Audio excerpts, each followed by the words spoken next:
ओम नमो भगवते वासुदेवाय नमो नमः। जय श्री कृष्णा। आप सभी का सनातन धर्मसार चैनल पर बहुत बहुत स्वागत है।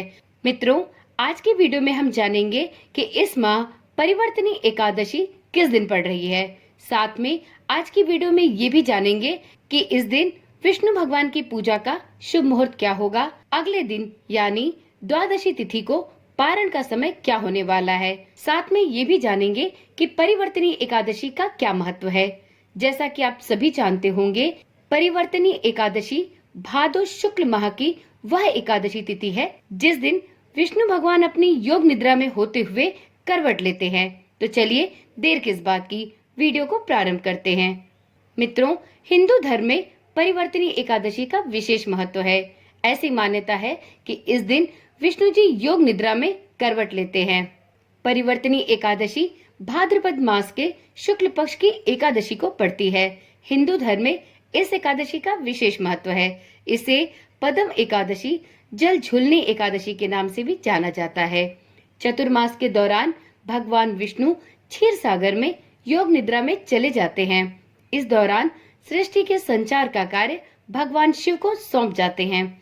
इस 4 माह के दौरान करीब 8 एकादशियां पड़ती हैं और प्रत्येक एकादशी का विशेष महत्व होता है।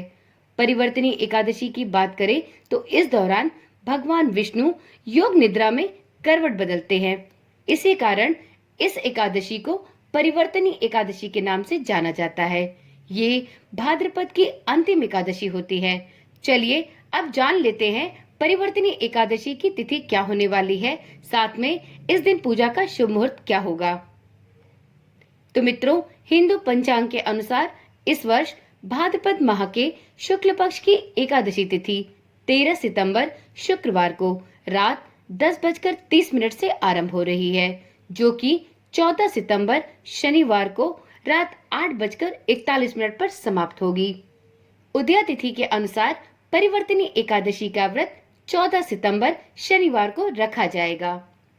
अब जान लेते हैं परिवर्तनी एकादशी के दिन श्री हरि विष्णु की पूजा करने का शुभ मुहूर्त क्या होगा।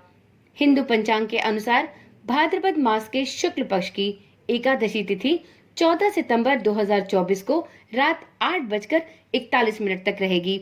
ऐसे में परिवर्तनी एकादशी के दिन भगवान विष्णु की पूजा का सबसे शुभ मुहूर्त सुबह 7:38 से लेकर सुबह के 9:11 तक रहेगा। इसके बाद राहु काल प्रारंभ हो जाएगा। इस दिन राहु काल सुबह 9:11 से सुबह के 10:44 तक है। इस दौरान किसी भी पूजा पाठ को करने की मनाही होती है। तो यदि आप परिवर्तनी एकादशी का व्रत रखते हैं तो सुबह के 7:38 से सुबह के 9:11 तक आप विष्णु भगवान की पूजा करें। यह आपके लिए पूजा का सर्वोत्तम मुहूर्त होगा। इस साल भाद्रपद मास के अंतिम एकादशी के दिन कई शुभ योग बन रहे हैं। ऐसे में भगवान विष्णु की पूजा करने और इनका व्रत रखने से कहीं अधिक फलों की प्राप्ति हो सकती है। इस दिन उत्तराषाढ़ नक्षत्र के साथ रवि और शोभन योग बन रहा है। इस दिन शोभन योग सुबह से लेकर शाम को 6:18 तक है। इसके साथ ही रवि योग सुबह 6:06 से लेकर रात्रि के 8:32 तक है। इसके अतिरिक्त उत्तराषाढ़ नक्षत्र सूर्योदय से लेकर रात के 8:32 तक है। तो इस प्रकार से भाद्रपद मास के शुक्ल पक्ष की अंतिम एकादशी के दिन अनेक शुभ योगों का संयोग भी बनेगा, जो भक्तगणों की पूजा और उनके व्रत के लिए बहुत ही शुभ और फलदायी साबित होने वाला है। मित्रों, वीडियो में आगे जानते हैं परिवर्तनी एकादशी में द्वादशी के दिन पारण का शुभ समय क्या होगा। परिवर्तनी एकादशी के दिन व्रत रखने के बाद द्वादशी तिथि को इस व्रत का पारण करना चाहिए।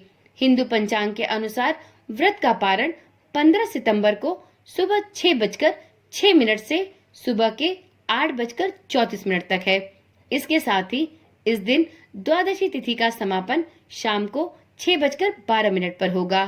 तो यदि आप परिवर्तनी एकादशी का व्रत रखते हैं तो अगले दिन द्वादशी तिथि पर हरिवासर की समाप्ति के बाद अपने व्रत का पारण अवश्य कर ले, क्योंकि एकादशी का व्रत तभी संपूर्ण माना जाता है जब द्वादशी के दिन पारण के शुभ मुहूर्त में व्रत का पारण कर लिया जाए। मित्रों, ये थी जानकारी परिवर्तनी एकादशी की तिथि, इस दिन पूजा के शुभ मुहूर्त तथा द्वादशी के दिन पारण के शुभ मुहूर्त के बारे में। अब जानते हैं परिवर्तनी एकादशी का विशेष महत्व क्यों है।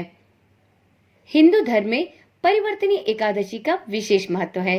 भाद्रपद महीने के शुक्ल पक्ष की एकादशी तिथि बहुत ही महत्वपूर्ण मानी जाती है। इस दिन योग निद्रा में लेटे हुए भगवान विष्णु करवट लेते हैं। धार्मिक मान्यताओं के अनुसार इस दिन यशोदा माता से कान्हा का जल या घाट पूजन किया जाता है। इसी के कारण इसे डोल ग्यारस भी कहा जाता है। मान्यता है कि इस दिन व्रत रखने और भगवान विष्णु की विधिवत पूजा करने से वाजपेयी यज्ञ के समान फल की प्राप्ति होती है। इसके साथ ही मोक्ष की इच्छा पूरी होती है। पापों से भी साधक को मुक्ति प्राप्त होती है यदि वह परिवर्तनी एकादशी का व्रत पूरी निष्ठा और लगन के साथ करता है। तो चलिए, आज की वीडियो में इतनी ही जानकारी। फिर मिलते हैं एक नई वीडियो, एक नई जानकारी के साथ। चैनल पर अगर आप पहली बार आए हैं तो चैनल को सब्सक्राइब अवश्य कर ले और साथ में नोटिफिकेशन बेल को ऑन करना भी ना भूलें, जिससे इस चैनल पर डाली जाने वाली सभी वीडियोस की सूचना आपके पास सबसे पहले पहुंच सके। ओम नमः शिवाय। जय श्री कृष्णा। राधे राधे।